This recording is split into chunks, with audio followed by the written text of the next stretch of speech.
আজকে আমরা class 12-এর Leo টলস্টয়ের লেখা দ্য থ্রি কোয়েশ্চেন এই শর্ট স্টোরিটি পড়ব। এই শর্ট স্টোরিটি নেওয়া হয়েছে what men live by and other tales থেকে। থ্রি কোয়েশ্চেন এই শর্ট স্টোরিতে একটি মোরাল লেসন আছে, যেটা মানুষের জীবন এবং তার সফলতার চাবিকাঠি। টলস্টয় মনে করেন এই শর্ট স্টোরি থ্রি কোয়েশ্চেনে যে তিনটে কোয়েশ্চেন তিনি করেছেন, ওই তিনটে কোয়েশ্চেন এতটাই ইম্পর্টেন্ট, ওই তিনটে কোয়েশ্চেনের মাধ্যমে কোনো একটা ব্যক্তির জীবন এবং তার সফলতা নির্ভর করে। এবারে তিনটে কোয়েশ্চেন কি? ফার্স্ট হচ্ছে, what is the best time to do each thing? Second question, who are the most important people to work with? Third question, what is the most important thing to do at all times? অর্থাৎ প্রতিটি কাজ করার উপযুক্ত সময় কি? Second, সবথেকে গুরুত্বপূর্ণ ব্যক্তি কারা যাদের সঙ্গে কাজ করা উচিত? থার্ড, এমন গুরুত্বপূর্ণ কাজ কি আছে যা সবসময় করা উচিত? এবার আমার স্টোরিটি লাইন বাই লাইন পড়ব এবং অ্যানালাইজ করব। It once occurred to a certain tsar, এখানে টি এর উচ্চারণ হবে না, টি ইজ সাইলেন্ট হেয়ার। জারকে, জার হচ্ছে রাশিয়ার এম্পেরিয়র, রাশিয়ার সম্রাট বা রাশিয়ার রাজাকে জার বলা হয়। তা কি হয়েছিল, এক সময় রাশিয়ার একজন সম্রাটের মনে প্রশ্ন জেগেছিল, that if he always new the right time to begin everything. ওই যার যদি আগে থেকে জানতে পারতো যে সঠিক সময়টা কি, যে সময়ে আমি কাজটা শুরু করব, সকাল, দুপুর, বিকেল না রাত্রি, শীতকাল না গ্রীষ্মকাল না বর্ষাকাল, কোন সময়ে কাজটা করলে সঠিক হবে, এটা যদি আমি আগে থেকে জানতে পারতাম তাহলে খুব ভালো হতো এবং সেটা আমার রাজ্যের মঙ্গলের কাজে লাগতো। If he knew who were the right people to listen to and whom to avoid, যার তিনি আবার কোশ্চেন করছেন, আমি যদি জানতে পারতাম আমার আশেপাশে যত লোকজন আছে তার মধ্যে কোন লোকেরা রাইট, অনেস্ট, এবং কোন লোকেদের কথা শোনা উচিত, আমার কি মন্ত্রীর কথা শোনা উচিত না মন্ত্রীর কথা শোনা উচিত না, অ্যান্ড হুম টু অ্যাভয়েড, কাদেরকে আমার অ্যাভয়েড করা উচিত। আমার রাজ দরবারে যত লোকজন আছে, যত ব্যক্তিত্ব আছে, তাদের মধ্যে কিছু কিছু ডিসঅনেস্ট আছে। তাহলে ডিসঅনেস্টগুলো কারা, অনেস্টগুলো কারা, কিভাবে চিনব? এবং আমি যদি চিনতে পারতাম যে কাদের কথা আমার অ্যাকচুয়ালি শোনা উচিত এবং কোন সমস্ত লোকেদেরকে অ্যাভয়েড করা উচিত, তাহলে সত্যি এটা খুবই ভালো হতো। And above all, if he always knew what was the most important thing to do, he would never fail in anything he might undertake. এবং সর্বোপরি আমি যদি জানতে পারতাম যে সবচাইতে গুরুত্বপূর্ণ জিনিসটা কি যেটা আমাকে করতে হবে, মিনস আমার সামনে দুটো সিচুয়েশন এসছে, এই দুটো সিচুয়েশনের মধ্যে কোনটা বেশি গুরুত্বপূর্ণ, কোনটা আমার বেশি করা উচিত, তাহলে আমি জীবনে যেই কাজই করি না কেন আমি কখনো ফেল হতাম না, কখনো ব্যর্থ হতাম না। And this thought having occurred to him, he had it proclaimed throughout his kingdom that He would give a great reward to anyone who would teach him what was the right time for every action. এবং রাজার মনে যখন এই প্রশ্নগুলি যখন মনের মধ্যে যখন জন্মালো, তখন এই প্রশ্নের উত্তর পাওয়ার জন্য তিনি তার সমস্ত রাজ্যে ঘোষণা করলেন যে কেউ যদি আমাকে শেখায় যে কোনো একটা কাজ করার সঠিক সময় কোনটা, and who are the most necessary people, এবং ওই লোকগুলো কারা যারা আমার কাছে খুবই প্রয়োজনীয় বলে মনে হবে, and how he might know what was the most important thing to do, এবং রাজা কিভাবে জানবে যে আমি যে কাজটা করব সেটাই সবচাইতে গুরুত্বপূর্ণ কাজ হবে, এই ব্যাপারগুলো যে আমাকে বলবে আমি তাকে বড়সড় একটা পুরস্কার দেব। এটাই রাজা সমগ্র রাজ্যে ঘোষণা করলেন। And learned men came to the tsar, but they all answered his questions differently. এই ঘোষণা শোনার পরে অনেক জ্ঞানী গুণী পণ্ডিত মানুষ জারের কাছে এলেন, এসে তারা রাজার প্রশ্নের ভিন্ন ভিন্ন উত্তর দিলেন। In reply to the first question, some said that to know the right time for right action, one must draw up in advance a table of days, months, and years and must live strictly according to it. রাজার প্রথম প্রশ্নের উত্তরে কিছু জ্ঞানীগুণী ব্যক্তিরা তাদের মতামত দিলেন। তারা বলছেন রাজাকে যদি সঠিক সময়টা জানতে হয় সঠিক কাজ করার জন্য, তাহলে রাজাকে আগে থেকেই একটা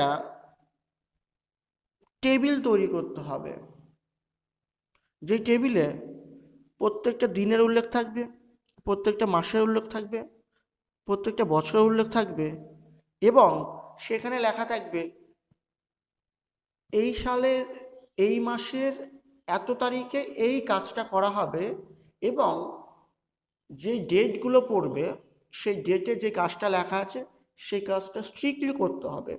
রাজার যতই চাপ থাকুক না কেন, যতই প্রবলেম থাকুক না কেন, যেই ডেটে যে কাজটা লেখা আছে সেটা রাজাকে করতে হবেই। Only thus, said they, could everything be done at its proper time. রাজা যদি এমন কাজ করে বা এমনভাবে চলতে পারে তাহলে কিন্তু সব কিছু সম্ভব সঠিকভাবে কাজ করার সঠিক সময়ে। Others declared that it was impossible to decide beforehand the right time for every action. বাকিরা বললেন এটা পুরোপুরি অসম্ভব আগে থেকে কোনো একটা কাজ করার জন্য সঠিক সময় বের করা, এটা পুরোপুরি অসম্ভব। But that not letting oneself be absorbed in idle pastime, one should always attend to all that was going on. তার কারণ আগে থেকে যদি কোনো একটা টেবিলে সমস্ত দিন, মাস এবং বছর লেখা থাকে কোন দিনে কোন কাজ করতে হবে, দেখা যাচ্ছে এমন একটা দিন এলো সেখানে রাজার খুব সামান্য কাজ, যে কাজটা করতে হয়তো 10 মিনিট লাগবে, তাহলে রাজা কি শুধুমাত্র সে 10 মিনিটে কাজটা করে বসে থাকবে? সারা দিন রাত আর অন্য কোনো কাজ করবে না? তা এমন যদি করা হয় তাহলে কি হবে, রাজাকে খুব অলসতার সঙ্গে জীবনযাপন কাটাতে হবে। তাই আমার মতে বলে বর্তমানে যেটা চলছে সেটাই করা উচিত, এবং তার মধ্যে যেটা সবচাইতে বেশি প্রয়োজনীয় সেই কাজটা মহারাজের করা উচিত। Others again said that however attentive the jar might be to what was going on, it was impossible for the man to decide correctly the right time for every action. আবার কিছু লোকেরা বললেন মহারাজ যতই মনোযোগী হোক না কেন, তার পক্ষে এটা পুরোপুরি অসম্ভব ওই সঠিক সময়টা বের করা এবং সঠিক কাজটা করা। তার কারণ একার পক্ষে এটা করা কোনোদিনই সম্ভব না। But he should have a council of wise men who would help him to fix the proper time for everything. তা আমার মতে বলে, মহারাজা যদি কিছু জ্ঞানীগুণী ব্যক্তিদের নিয়ে যদি একটা কাউন্সিল তৈরি করে, একটা সভা তৈরি করে, এবং সেই জ্ঞানীগুণী ব্যক্তিরা তারাই ঠিক করবে যে কোন সময় কোন কাজটা করতে হবে, এটাই মনে হয় বেস্ট হবে।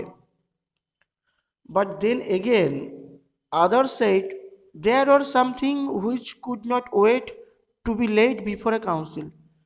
বাকিরা আবার বললেন কিছু কিছু এমন ব্যাপার থাকে, কিছু কিছু এমন গুরুত্বপূর্ণ ব্যাপার থাকে, সেই ব্যাপারগুলো বা কিছু কিছু এমন গোপন ব্যাপার থাকে, সেই ব্যাপারগুলো কাউন্সিলের সামনে, সভাসদের সামনে প্রকাশ করা ঠিক হবে না, ওদেরকে জানানো ঠিক হবে না। But about which one had at once to decide whether to undertake them or not. এবং যে কাজটি মহারাজা করবেন সেটা কিন্তু মহারাজাকে ইমিডিয়েটলি ডিসাইড করতে হবে, সিদ্ধান্ত নিতে হবে সে কাজটা কি এখনই করা উচিত, সঙ্গে সঙ্গে করা উচিত কি উচিত না, সে কাজের দায়িত্ব কি সঙ্গে সঙ্গে নেওয়া উচিত কি উচিত না। But in order to decide that one must know before hand what was going to happen. কিন্তু এই ধরনের কাজ করতে গেলে একজন মানুষকে আগে থেকেই জানতে হবে যে সামনে কি ঘটতে চলেছে, ভবিষ্যতে যেই ঘটনাটা ঘটবে সেই ঘটনাটা কোনো একটা ব্যক্তি বর্তমানে থেকে জানতে পারবে। It is only magicians who know that. তা আমার মতে বলে একমাত্র যারা ম্যাজিশিয়ান, যারা জাদুকর, তারাই একমাত্র বলতে পারবে যে ভবিষ্যতে কি ঘটবে বর্তমানে থেকে। And therefore in order to know the right time for every action one must consult magicians. সুতরাং আমি বলবো যে কোনো কাজ করার জন্য এবং সেই কাজটা সঠিক সময় করার জন্য, সেই কাজটা করার সঠিক সময়টা কি এটা জানার জন্য মহারাজাকে অবশ্যই ম্যাজিশিয়ানের সঙ্গে, জাদুকরের সঙ্গে পরামর্শ করা উচিত। Equally various were the answers to the second question. একই রকমভাবে দ্বিতীয় যে প্রশ্ন ছিল, ওই দ্বিতীয় প্রশ্নের উত্তরেও কিন্তু সকলে ভিন্ন ভিন্ন উত্তর দিল। দ্বিতীয় প্রশ্নটা কী ছিল? সবচাইতে গুরুত্বপূর্ণ ব্যক্তি কারা, যাদের কথা মহারাজা শুনবেন? Some said the people the jar most needed were his counselors. কিছু কিছু লোক বললেন মহারাজার সবচাইতে যাদের বেশি দরকার, যাদের কথা সবচাইতে বেশি শোনা উচিত, তারা হচ্ছে তার নিজেরই কাউন্সিলার, পরামর্শদাতা। তারা মহারাজাকে পরামর্শ দিবেন এবং মহারাজা তাদের পরামর্শ অনুযায়ী কাজ করবেন। Others the priest. কিছু কিছু লোক বললেন মহারাজা পুরোহিত হচ্ছে সবচাইতে গুরুত্বপূর্ণ ব্যক্তি, যাদের কথা আপনাকে শোনা উচিত। তার কারণ একমাত্র পুরোহিতরাই পারে, তারা তাদের যজ্ঞের মাধ্যমে, পূজার মাধ্যমে, অঞ্জলির মাধ্যমে দিন রাত ভগবানের সামনে বসে বসে ধ্যান করবে, তার মাধ্যমে আপনার রাজ্যটাকে ভালো রাখতে তারাই পারবে একমাত্র, আর কেউ পারবে না। Others the doctors. কিছু কিছু লোক আবার বললেন মহারাজ ডক্টররাই পারবে একমাত্র আপনার রাজ্যটাকে ঠিক রাখতে। তার কারণ যখন মহামারী দেখা যাবে, যখন এই রাজ্যের অধিকাংশ লোক রোগে আক্রান্ত হবেন, তখন কিন্তু পুরোহিতরা কিন্তু তাদেরকে চিকিৎসা করতে পারবেন না, ডক্টররাই পারবেন। তো একমাত্র ডক্টররাই পারে এই রাজ্যটাকে ঠিকঠাকভাবে বাঁচাতে, সুরক্ষিত রাখতে। Whilst some said the warriors were the most necessary. আবার কিছু কিছু লোক বললেন যোদ্ধা, একমাত্র যারা সাহসী যোদ্ধা তারাই কিন্তু পারবে শত্রুর হাত থেকে আপনার রাজ্যকে রক্ষা করতে। তাই আপনার উচিত যোদ্ধাদের সবচেয়ে বেশি বিশ্বাস করা। To the third question, as to what was the most important occupation, তৃতীয় প্রশ্নের উত্তরে যে তৃতীয় প্রশ্নটা ছিল সবচাইতে গুরুত্বপূর্ণ কাজ কি যেটা মহারাজা করা উচিত। Some replied that the most important thing in the world was science. কিছু কিছু লোক উত্তর দিলেন এই পৃথিবীর মধ্যে সবচাইতে যদি গুরুত্বপূর্ণ কিছু থাকে সেটা হচ্ছে বিজ্ঞান। কেন বিজ্ঞান ছাড়া মানুষের চলা সম্ভব না, একমাত্র বিজ্ঞান বা প্রযুক্তিবিদ্যা সেটাই কিন্তু আপনার রাজ্যকে আরও বেশি শক্তিশালী করতে পারে। Others said it was skill in warfare. আবার কিছু লোক বললেন মহারাজ যুদ্ধ করতে গেলে তো স্কিল দরকার, দক্ষতা বা পারদর্শিতা দরকার, সে ব্যাপারে বেশি জোর দেওয়া হোক। আমাদের যত সৈন্য আছে তাদেরকে আরও বেশি স্কিলফুল করা হোক, তাদেরকে আরও বেশি দক্ষ করা হোক, যাতে তারা যুদ্ধক্ষেত্রে যেয়ে তার দক্ষতার মাধ্যমে যুদ্ধ জয় করে আসে। And others again that it was religious warship, যে মহারাজ ঈশ্বরই সব, যদি পুরোহিতদের আপনি যদি ভরসা করেন তারা তাদের পুজোর মাধ্যমে ওয়ারশিপের মাধ্যমে ভগবানকে নিশ্চয়ই সন্তুষ্ট করবেন এবং ভগবান আমাদেরকে আশীর্বাদ দিবেন, আমাদের কিচ্ছু করতে হবে না, ভগবান আশীর্বাদে আমরা সুস্থ সুরক্ষিত থাকব।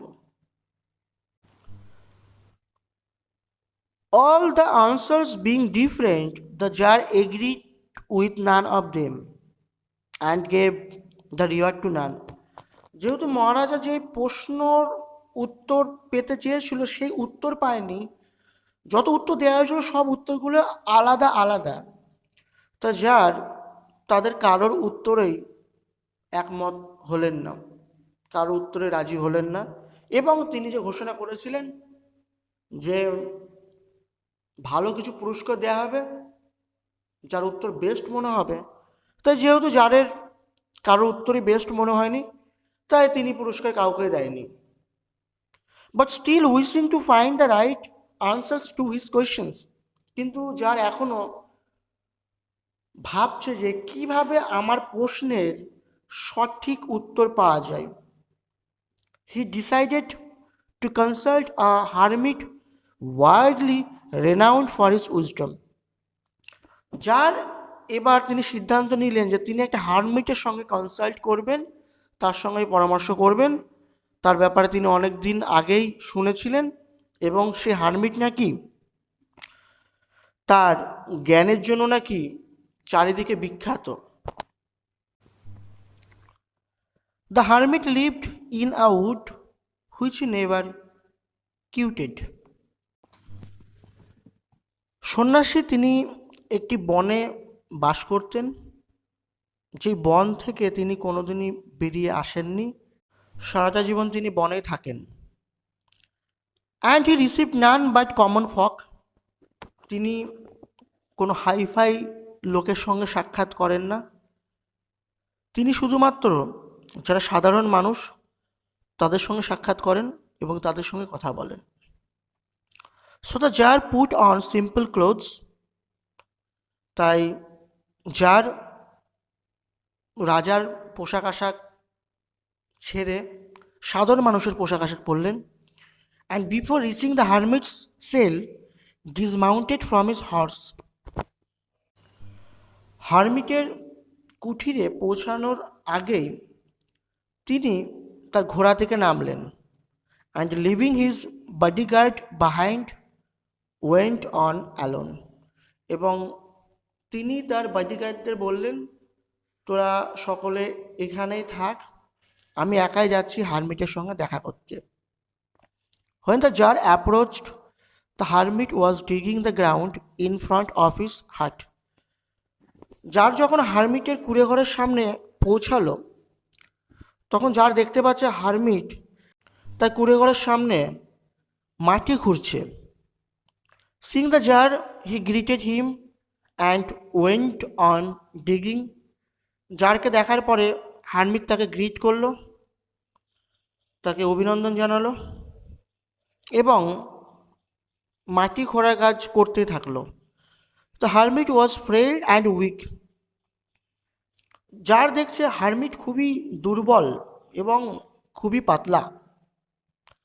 And each time he stuck his spade into the ground and turned a little earth, he breathed heavily. যার আরও লক্ষ্য করলেন হারমিটের শারীরিক অবস্থা এতটাই খারাপ বা এতটাই দুর্বল যে যখনই তিনি কোদাল দিয়ে মাটিতে কোপ দিচ্ছেন এবং সেখান থেকে কিছুটা মাটি তুলছেন, তারপরেই তিনি জোরে জোরে নিঃশ্বাস নিচ্ছেন। The tsar went up to him and said. Tsar এবার হারমিটের কাছে গেল এবং তাকে বলছে, I have come to you wise hermit to ask you to answer 3 question. বলছে, হে জ্ঞানী সন্ন্যাসী, আমি আপনার কাছে এসেছি আমার 3টে প্রশ্নর উত্তর জানার জন্যে। How could I learn to do the right thing at the right time? আপনি বলুন কিভাবে আমি শিখব যে সঠিক সময়ে আমি কিভাবে সঠিক কাজটা করব, কোন সময়টা সঠিক হবে এবং সেই সময় সেই কাজটা করলে সে কাজটা সঠিক কাজ হবে। Who are the people I most need and to whom should I therefore pay more attention than to the rest? ও সমস্ত লোকেরা কারা হবে যাদের আমার খুবই প্রয়োজন হবে, খুবই দরকার হবে, এবং কারা ওই লোক হবে যাদেরকে আমি বেশি অ্যাটেনশন দেবো, যাদের কথা আমি বেশি শুনবো বাকিদের চাইতে? আমার যদি 10 জন ক্লোজ ফ্রেন্ড থাকে, তাদের মধ্যে কার কার কথা আমার শোনা উচিত এবং কার কার কথা আমার শোনা উচিত না? And what affairs are the most important and need my first attention? এবং কি সেই কাজগুলি হবে যে কাজগুলি সবচেয়ে গুরুত্বপূর্ণ কাজ হবে এবং সেই কাজগুলি যখন আমি করতে যাব আমার অ্যাটেনশনটা বেশি পড়বে সেই কাজগুলিতে। কি সেই কাজগুলি হবে? The hermit listen to the tsar but answered nothing. Hermit জারের সমস্ত প্রশ্নগুলো শুনলেন কিন্তু তিনি উত্তরে কিচ্ছু বললেন না। He just spat on his hand and recommence digging. তিনি তার হাতে থুতু দিলেন এবং আবার তার খোঁড়ার কাজ শুরু করলেন। You are tired said the tsar. Tsar বললেন, আপনাকে দেখছি আপনি খুব কষ্ট করে মাটি খুঁড়ছেন, আপনি খুব ক্লান্ত হয়ে পড়েছেন, তাই না? Let me take the spade and to work a while for you. এক কাজ করুন, আপনার ওই কোদালটা আপনি আমাকে দিন এবং আমি আপনার হয়ে আমি কিছুটা কাজ করে দিচ্ছি। If you really like this video, please subscribe the channel and press the bell icon to get more videos. Thank you.